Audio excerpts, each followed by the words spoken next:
As President Xi Jinping and Vladimir Putin finally sat down face-to-face again after more than 2 years. Deals were signed, gifts were exchanged, and China and Russia issued a joint statement on international relations and global sustainable development, calling for the world to stand guard and protect the shared values of the humanity and multilateralism. President Xi said the meeting will inject more vitality into China-Russia relations and that mutual trust will continue to be enhanced between the two countries. President Xi stressed commitment to deepening back-to-back strategic coordination. And the summit has come at a time when relations, in Putin's own words, have reached an unprecedented level and become a model of efficiency, responsibility, and aspiration for the future.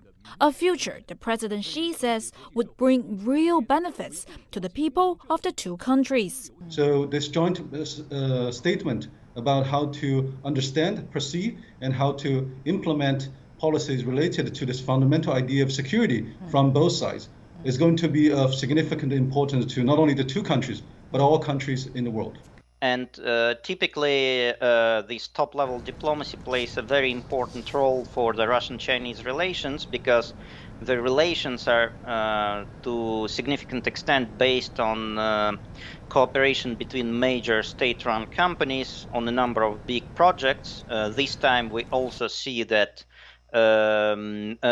they made an already declared at least one very important agreement on a new gas pipeline. So it's an important meeting both economically and politically. In 2021, bilateral trade volume grew by over 35% to a record of over $140 billion, and the two presidents talked on the phone or via video link 4 times last year. President Putin is among the first head of states to announce attendance for the Winter Games, and the trip comes, in President Putin's words, as Russia-China Comprehensive Strategic Partnership of Coordination enters a new era. And China says it's also ready to work with Russia to deepen the time-honored friendship and comprehensive strategic coordination between the two countries in this new era. Sun Ye, CGTN, Beijing. Chinese Foreign Minister Wang Yi has met with officials from Thailand, Singapore and Turkmenistan. Friday's exchanges touched on vaccines, the South China Sea and Afghanistan. Zhou Jiaxin has the details. After almost 50 times visiting China, Thai Princess Mahashakri Surindorn is again in Beijing, this time for the Winter Games. In her meeting with Chinese Foreign Minister Wang Yi, the awardee of China's Medal of Friendship thanked Beijing for supplying vaccines in the early stages of the pandemic. Princess Surindorn spoke highly of the Thailand and China's cooperation in different areas. The princess shared with Minister Wang her idea to publish a new book featuring the history and achievements of the Communist Party of China. To tell those stories, she will continue her trips across China. Following the China-Thai meeting, Wang had talks with his Singaporean counterpart, Vivian Balakrishnan, who accompanied President Halimah Yacob for the opening ceremonies. This is Balakrishnan's second time as an official attending the Beijing Olympics. He held Singapore and China's deeper cooperation on infrastructure projects, pacts on regional trade and digital economy. The two sides also exchanged views on the South China Sea.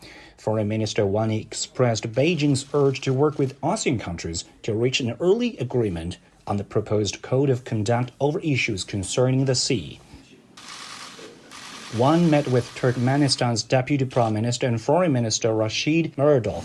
He welcomed the visiting delegation led by the country's president, Gurbanguly Berdimuhamedov, who is scheduled to meet Chinese President Xi Jinping. Meredov said Turkmenistan is willing to raise the level of its bilateral ties with China, particularly in energy and infrastructure cooperation. Wang acknowledged the efforts their two countries have made to help improve the situation in Afghanistan through the foreign ministers' meeting of Afghanistan's neighboring countries. He reiterated China's commitment to regional peace and stability. Zhou Jiaxin, CGTN, Beijing.